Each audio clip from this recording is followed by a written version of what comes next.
ओम प्रकाश राजभर जी का कार्रवाई इस प्रकार बढ़ गया है कि उनका मुकाबला करना हर किसी की बस की बात नहीं है। माननीय ओम प्रकाश राजभर जी सफल व्यक्ति हैं, तो लोग टारगेट करते हैं कि उन्हीं का नाम लेंगे, उन्हीं के ऊपर अगर टिप्पणियां करेंगे तो लोग हमको जानेंगे। अपने बलबूते उनको कोई पहचानने वाला नहीं है। उसी के बौखलाहट से अब अनिल राजभर जी सोच रहे हैं कि कहीं सुभाषपा अगर भाजपा में आ जाती है तो हमारा महत्व घट जाएगा। नमस्कार दोस्तों, आप सभी का हमारे YouTube चैनल राजभर एक्सप्रेस में हार्दिक स्वागत है। आज हम हैं बेलथरा बलिया में, जहां पे सुहेलदेव भारतीय समाज पार्टी के युवा नेता है मिथिलेश राजभर जी, जो कि समाज के लिए दिन रात एक करके समाज के साथ खड़े रहते हैं। तो आइए उनसे मिलते हैं। मिथिलेश राजभर जी, आपका हमारे YouTube चैनल राजभर एक्सप्रेस में हार्दिक स्वागत है। बहुत बहुत धन्यवाद।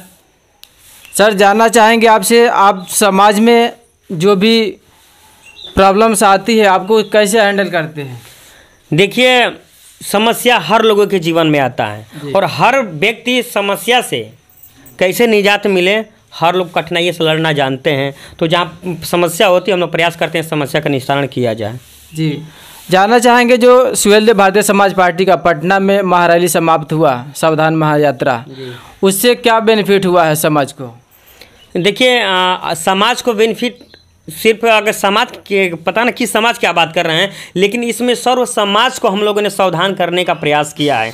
आपको पता होगा कि सपा और बसपा की लगभग 10 साल 15 साल 20-20 साल सत्ता में रहा और पिछड़े और दलितों का हक हिस्सा नहीं मिल पाया। तो आगामी चुनाव में सभी मतलब समर्थकों को, सभी समाज के लोगों को हम लोग सावधान करने के लिए निकले थे कि सभी लोग सावधान हो जाइए, जो समाज हित में कार्य करे उसका आप लोग समर्थन करें। जो सुभाषपा से भागे हुए कुछ नेता हैं जो कि एक पार्टी बनाकर नेताजी का विरोध करते हैं, कहाँ तक सफल है वो? देखिए, मैंने कुछ मीडिया बंधुओं को मैंने बताया था कि सफल इंसान को लोग टारगेट करते हैं। जब तक सफल इंसान को लोग टारगेट नहीं करेंगे तब तक आगे नहीं बढ़ेंगे। और लोकतंत्र या राजनीति में कहा जाए तो माननीय ओम प्रकाश राजभर जी सफल व्यक्ति हैं, तो लोग टारगेट करते हैं कि उन्हीं का नाम लेंगे, उन्हीं के ऊपर अगर टिप्पणियां करेंगे तो लोग हमको जानेंगे। अपने बलबूते उनको कोई पहचानने वाला नहीं है। क्या लगता है आपको कि जिन्होंने नई पार्टी बनाई है माननीय ओम प्रकाश राजभर के जैसा समाज के साथ चलेंगे?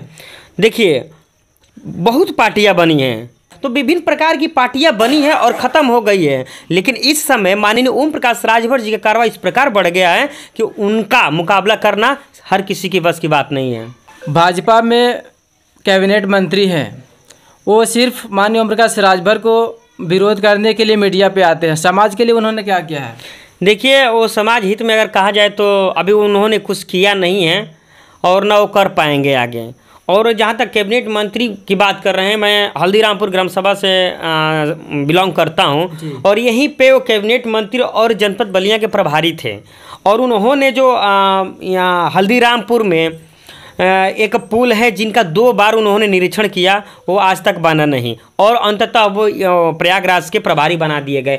तो जहाँ तक माननीय ओम प्रकाश राजभर जी का विरोध करने की बात कर रहे हैं, तो सुहेलदेव भारतीय समाज पार्टी का जिस तरह जनाधार बढ़ रहा है और कुछ मतलब कयास जो लगाए जाते हैं टेलीविज़न के माध्यम से, न्यूज़ के माध्यम से, कि हो सके कि सुहेलदेव भारतीय समाज पार्टी भाजपा में सम्मिलित हो जाए, लेकिन यह होने वाला नहीं है। और उसी के बौखलाहट से अब अनिल राजभर जी सोच रहे हैं कि कहीं सुभाषपा अगर भाजपा में आ जाती है तो हमारा महत्व घट जाएगा। तो इस सब के डर की वजह से आज अनिल राजभर जो भी अनाप शनाप बोल रहे हैं, बस वही असर है। ओम प्रकाश राजभर के विरोधियों का आप क्या कहना चाहेंगे? मैंने तो आपको अभी इससे पहले मैंने कहा ना कि ये लोकतंत्र है और लोकतंत्र में लोग स्वतंत्र हैं।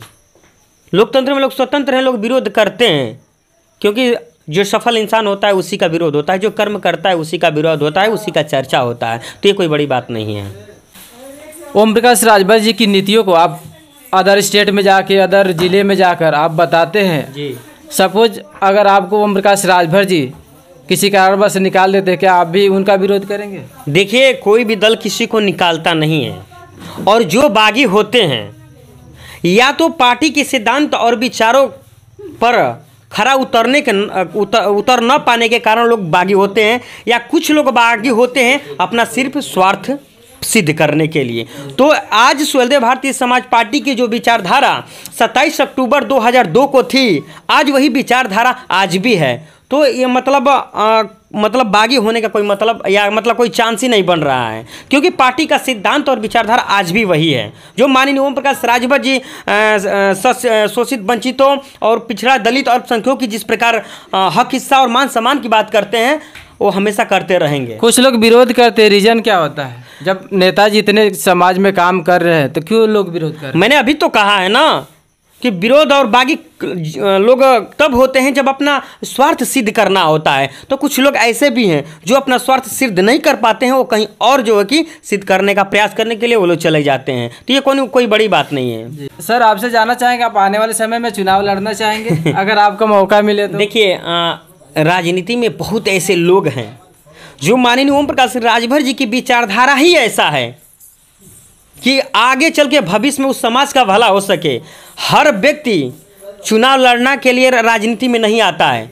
कुछ लोग ऐसे होते हैं कि समाज को आगे भविष्य में बेहतर कैसे बना जाए उस मकसद से आते हैं। अब बताइए, यहाँ पे पार्वती देवी हैं और ये बताइए ना एमपी की चुनाव लड़ेंगी, ना एमएलए की चुनाव लड़ेंगी, ना इनके मन में कोई लालसा है, लेकिन सुहेलदेव भारतीय समाज पार्टी की नीतियों को बताने के लिए दिन रात ये चलती हैं। आपको क्या लगता है ये क्या एमएलए के चुनाव लड़ेंगी? लेकिन नहीं, माननीय ओम प्रकाश राजभर जी की विचारधारा से ये प्रभावित हैं। ये जानती हैं कि आने वाले भविष्य में, आने वाले समय में अगर माननीय ओम प्रकाश राजभर जी का लड़ाई अगर जिस दिन स्थापित हो गया, वो दिन सर्व समाज के लोगों का हक हिस्सा मिल जाएगा। जी, बहुत बहुत धन्यवाद आपका। हम उम्मीद करेंगे अगर आपको चांस मिले तो आप भी अगर चुनाव लड़ सकते तो लड़िए और समाज को एक अच्छे पोजीशन पे जाकर समाज को और आगे बढ़ाएं। देखिए, चुनाव लड़ना वो भविष्य तय करता है, लेकिन अभी वर्तमान में भाई हम राजभर समुदाय से आते हैं। कहना तो नहीं चाहिए, हमारी अभी स्थिति, आर्थिक स्थिति वैसा ठीक नहीं है जिसमें हमारा मतलब इच्छा करे कि मैं चुनाव लड़ूं या कुछ भी करूं, क्योंकि चुनाव बिना पैसे बलबूते के बगैर आप नहीं लड़ सकते हो। इसीलिए मैं जिस दिन सक्षम हूँगा उस दिन सोचेंगे, अगर नहीं सक्षम है तो माननीय नेताजी की विचारधारा को ऐसे ही फैलाते रहेंगे। जी, बहुत बहुत धन्यवाद। ओम प्रकाश राजभर की नीतियों को जन जन तक पहुँचाने के लिए हमारे साथ में महिला नेता हैं पार्वती राजभर जी। तो आइए जानते हैं उनसे। मिथिलेश राजभर जी ने अभी कहा कि ये चुनाव नहीं लड़ेंगी, लेकिन नेताजी की विचारधारा को आगे बढ़ाने का कार्य करती रहती हैं। मैडम, आपका हमारे चैनल पर हार्दिक स्वागत है। ऐसे तो नेताजी के नीति को जानते हुए हम उनके साथ चल पड़े और आज से नहीं 2003 से हम साथ हैं और चल रहे हैं और चलती रहूँगी तब तक जब तक हमारे सांसें चलती रहेगी, हाथ पैर चलता रहेगा। क्योंकि हमें तो कोई चुनाव लड़ना नहीं है, लेकिन अपने समाज को आगे बढ़ते हुए देखना है, गरीब समाज को आगे बढ़ते हुए देखना है। रैलियों में आप जाते हैं? कोई भी रैली नहीं छोड़ी हो जो उत्तर प्रदेश में हुआ हो। जी, बहुत बहुत धन्यवाद।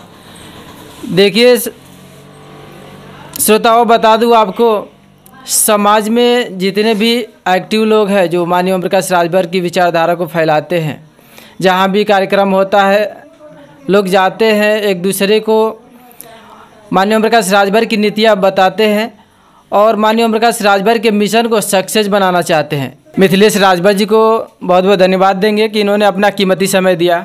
बहुत बहुत धन्यवाद आपको और राजभर एक्सप्रेस चैनल को। और मैं आपको आभार प्रकट करता हूं कि आपने हमारा इंटरव्यू लेने के लिए लगभग यहाँ से 60 किलोमीटर दूरी आपका रसड़ा विधानसभा का लास्ट छोर है जो जनपद गाजीपुर से सटा हुआ है, वहाँ से आपने हमारा इंटरव्यू लेने के लिए बहुत बहुत धन्यवाद। और जो भी दर्शक देख रहे हैं, मैं चाहूँगा कि राजभर एक्सप्रेस को इस चैनल को सब्सक्राइब अवश्य कर लें और इस चैनल को आगे बढ़ाएँ।